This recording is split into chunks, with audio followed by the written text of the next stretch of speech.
Assalamu alaikum, dear students. Hope you are fine by the grace of Almighty Allah. Welcome to NIEVS Home School. This is Shahjadi Akter, Assistant Teacher of Science of National Ideal English Version School, Day Shift.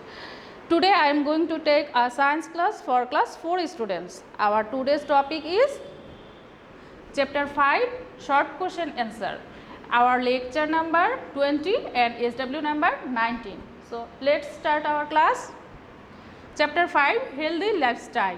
Short question answer. Short question number 1. Give 2 examples of the causes of waterborne diseases. Answer.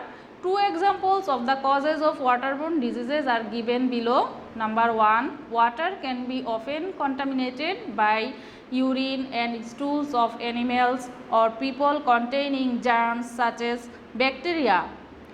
Number 2. We get waterborne disease if we use this contaminated water for drinking, washing, preparing foods, etc. Next question. Number 2. Contaminated water can cause many types of diseases.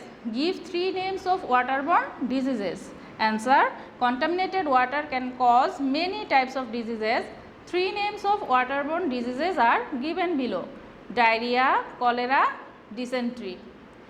Next question. Number 3.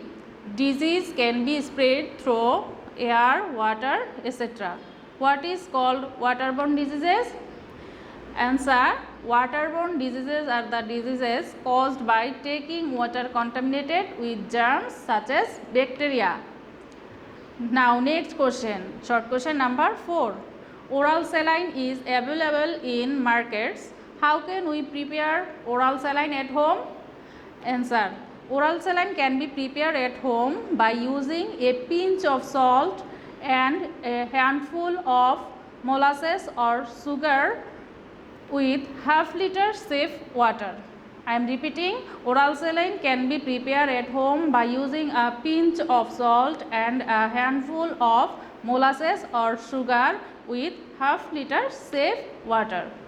Now next question, dear students, question number 5.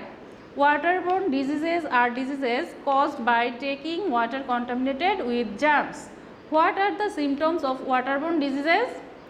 Answer. The symptoms of most waterborne diseases are loose motion, vomiting, fever and stomach cramps. Dear students, I am repeating again, the symptoms of most waterborne diseases are loose motion, vomiting, fever and stomach cramps. Dear students, now I will give you SW. Our today's SW number is 19. Topic chapter 5, short question number 1 and 5.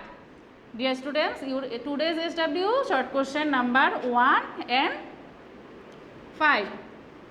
And you will be submit on Sunday. So dear students, hope you have understood this our today's topic. Keep practicing at home and submit SW regularly because you will get your CT, diary and SBR marks on the basis of your SW performance. So keep practicing at home and stay home, stay safe. Thank you.